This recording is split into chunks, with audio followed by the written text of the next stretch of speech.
Hi friends, ಎಲ್ರಿಗೂ ನಮಸ್ಕಾರ. Welcome to youth loan Kannada. Mysore sandal soap ಈ ಬ್ರ್ಯಾಂಡ್ನ ಬಗ್ಗೆ ಪರಿಚಯನೇ ಅವಶ್ಯಕತೆ ಇಲ್ಲ.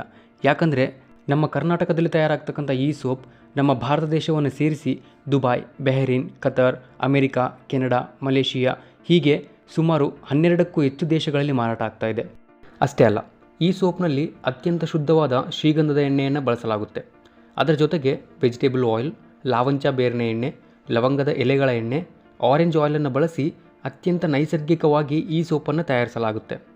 ಹಾಗೂ ಯಾವುದೇ ಹಾನಿಕಾರಕ ಕೆಮಿಕಲ್ಸ್ ಮತ್ತು ಪ್ರಾಣಿಗಳ ಕೊಬ್ಬನ್ನು ಬಳಸದೆ ನೈಸರ್ಗಿಕವಾಗಿ ತಯಾರಿಸಲ್ಪಟ್ಟ ಸಾಬೂನು ಅನ್ನೋ ಹೆಗ್ಗಳಿಕೆಗೆ ಈ ಮೈಸೂರು ಸ್ಯಾಂಡಲ್ ಸೋಪ್ ಪಾತ್ರವಾಗಿದೆ.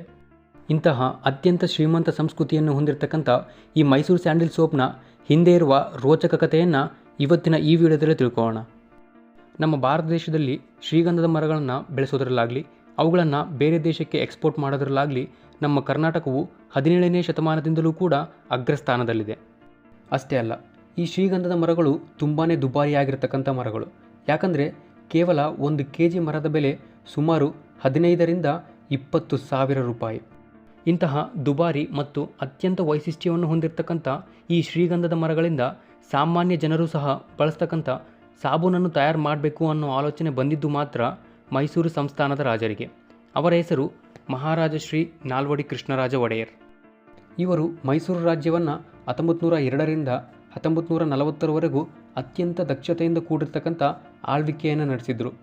ಅಷ್ಟೇ ಅಲ್ಲ, ಇವರ ಆಳ್ವಿಕೆಯ ಅವಧಿಯಲ್ಲಿಯೂ ಸಹಿತ ಈ ಶ್ರೀಗಂಧದ ಮರಗಳನ್ನು ಫ್ರಾನ್ಸ್, ಇಂಗ್ಲೆಂಡ್, ಜರ್ಮನಿಯಂತಹ ದೇಶಗಳಿಗೆ ಅತ್ಯಂತ ಹೆಚ್ಚಿನ ಪ್ರಮಾಣದಲ್ಲಿ ರಫ್ತು ಮಾಡಲಾಗ್ತಾ ಇತ್ತು. ಆದರೆ 1914ರಲ್ಲಿ ಪ್ರಾರಂಭವಾದ ಮೊದಲನೇ ಮಹಾಯುದ್ಧದ ಕಾರಣದಿಂದ ಭಾರತ ಮತ್ತು ಬೇರೆ ಬೇರೆ ದೇಶಗಳ ಜೊತೆ ನಡೀತಾ ಇರತಕ್ಕಂಥ ರಫ್ತು ಮತ್ತು ಆಮದಿನ ವ್ಯಾಪಾರ ಸಂಪೂರ್ಣವಾಗಿ ನಿಂತು ಹೋಗುತ್ತೆ. ಇದೇ ಕಾರಣದಿಂದ ಬೇರೆ ಬೇರೆ ದೇಶಗಳಿಗೆ ರವಾನೆಯಾಗಬೇಕಾಗಿರ್ತಕ್ಕಂಥ ಶ್ರೀಗಂಧದ ಮರಗಳು ರವಾನೆಯಾಗದೆ ಮೈಸೂರಿನ ಅರಣ್ಯ ಪ್ರದೇಶದಲ್ಲಿ ಅತ್ಯಂತ ಹೆಚ್ಚಿನ ಪ್ರಮಾಣದಲ್ಲಿ ಶೇಖರಣೆಯಾಗೋದಕ್ಕೆ ಪ್ರಾರಂಭವಾಗುತ್ತವೆ. ಈ ವಿಷಯವನ್ನು ಅರಿತ ನಾಲ್ವಡಿ ಕೃಷ್ಣರಾಜ ಒಡೆಯರು ಈ ಶ್ರೀಗಂಧದ ಮರಗಳು ಇದೇ ರೀತಿ ವ್ಯರ್ಥವಾಗದೆ ಇವುಗಳಿಂದ ಯಾವುದಾದರೂ ಒಂದು ಉಪಯುಕ್ತ ವಸ್ತುವನ್ನು ತಯಾರು ಮಾಡಬೇಕು ಅನ್ನೋ ಆಲೋಚನೆಯಿಂದ ಆಗಿನ ಮೈಸೂರು ಸಂಸ್ಥಾನದ ದಿವಾನರಾಗಿರ್ತಕ್ಕಂಥ ಮೋಕ್ಷಗುಂಡಂ ವಿಶ್ವೇಶ್ವರಯ್ಯನವರನ್ನು ಭೇಟಿ ಮಾಡ್ತಾರೆ. ಆಗ ವಿಶ್ವೇಶ್ವರಯ್ಯನವರು ಈ ಶ್ರೀಗಂಧದ ಮರಗಳಿಂದ ಶ್ರೀಗಂಧದ ಎಣ್ಣೆಯನ್ನು ತೆಗೆದು ಈ ಎಣ್ಣೆಯನ್ನು ಹೆಚ್ಚಿನ ದಿನಗಳವರೆಗೂ ಶೇಖರಣೆ ಮಾಡಬಹುದು ಅನ್ನೋ ಆಲೋಚನೆಯನ್ನು ನೀಡ್ತಾರೆ. ಈ ಆಲೋಚನೆ ಮೇರೆಗೆ ನಾಲ್ವಡಿ ಕೃಷ್ಣರಾಜ ಒಡೆಯರು 1916ರಲ್ಲಿ ಗೌರ್ಮೆಂಟ್ ಸ್ಯಾಂಡಲ್ವುಡ್ ಆಯಿಲ್ ಫ್ಯಾಕ್ಟರಿಯನ್ನು ಸ್ಥಾಪನೆ ಮಾಡಿ ಶ್ರೀಗಂಧದ ಎಣ್ಣೆಯನ್ನು ತೆಗೆಯೋದಕ್ಕೆ ಆದೇಶವನ್ನು ಕೊಡ್ತಾರೆ. ಇದಾದ ಕೆಲವು ದಿನಗಳ ನಂತರ ಮಹಾರಾಜರಿಗೆ ಶ್ರೀಗಂಧದ ಎಣ್ಣೆಯಿಂದ ತಯಾರಾಗಿರ್ತಕ್ಕಂಥ ಸಾಬೂನುಗಳು ಬೇರೆ ದೇಶದ ರಾಯಭಾರಿಗಳಿಂದ ಉಡುಗೊರೆಯಾಗಿ ದೊರೆಯುತ್ತವೆ. ಈ ಸಾಬೂನುಗಳನ್ನು ನೋಡಿದ ಮಹಾರಾಜರಿಗೆ ಅಸಲು ಫ್ಯಾಕ್ಟರಿಯಲ್ಲಿ ತಯಾರಾಗ್ತಕ್ಕಂಥ ಶ್ರೀಗಂಧದ ಎಣ್ಣೆಯಿಂದ ಸಾಬೂನುಗಳನ್ನು ಮೈಸೂರಿನಲ್ಲಿಯೇ ತಯಾರು ಮಾಡಬೇಕು ಅನ್ನೋ ಆಲೋಚನೆ ಬರುತ್ತೆ. ನಂತರ ಈ ವಿಷಯವನ್ನು ವಿಶ್ವೇಶ್ವರಯ್ಯನವರ ಜೊತೆ ಚರ್ಚಿಸಿ ಬೆಂಗಳೂರಿನಲ್ಲಿರ್ತಕ್ಕಂಥ ಇಂಡಿಯನ್ ಇನ್ಸ್ಟಿಟ್ಯೂಟ್ ಆಫ್ ಸೈನ್ಸ್ ಅನ್ನೋ ಸಂಸ್ಥೆಯಲ್ಲಿ ಈ ಸಾಬೂನಿನ ಕುರಿತಂತೆ ಸಂಶೋಧನೆ ಮಾಡೋದಕ್ಕೆ ಪ್ರಾರಂಭ ಮಾಡಲಾಗುತ್ತೆ. ಈ ಸಂಶೋಧನೆಯ ಭಾಗವಾಗಿ ಒಬ್ಬ ರಸಾಯನಶಾಸ್ತ್ರಜ್ಞರನ್ನು ಆಯ್ಕೆ ಮಾಡಿ ಅವರನ್ನು ಈ ಸಾಬೂನುಗಳ ತಯಾರಿಕೆಯ ತಂತ್ರಜ್ಞಾನವನ್ನು ತಿಳಿದುಕೊಳ್ಳೋದಕ್ಕೆ ಇಂಗ್ಲೆಂಡಿನ ರಾಜಧಾನಿಯಾಗಿರ್ತಕ್ಕಂಥ ಲಂಡನ್ಗೆ ಕಳುಹಿಸಿಕೊಡಲಾಗುತ್ತೆ. ಅವರ ಹೆಸರು ಸೋಸಾಲೆ ಗರಳಪುರಿ ಶಾಸ್ತ್ರಿ. ಇವರನ್ನು father of Mysuru sandal soap ಅಂತೇಳಿ ಕೂಡ ಕರೆಯಲಾಗುತ್ತೆ. ಎಸ್.ಜಿ. ಶಾಸ್ತ್ರಿ ಅವರಿಗೆ ಲಂಡನ್ನಲ್ಲಿ ಅನೇಕ ಸಮಸ್ಯೆಗಳು ಬಂದರೂ ಸಹಿತ ಅಲ್ಲಿನ ಸಾಬೂನು ತಯಾರಿಸುವ ತಂತ್ರಜ್ಞಾನವನ್ನು ತಿಳಿದುಕೊಂಡು ಮರಳಿ ಬೆಂಗಳೂರಿಗೆ ಬರ್ತಾರೆ.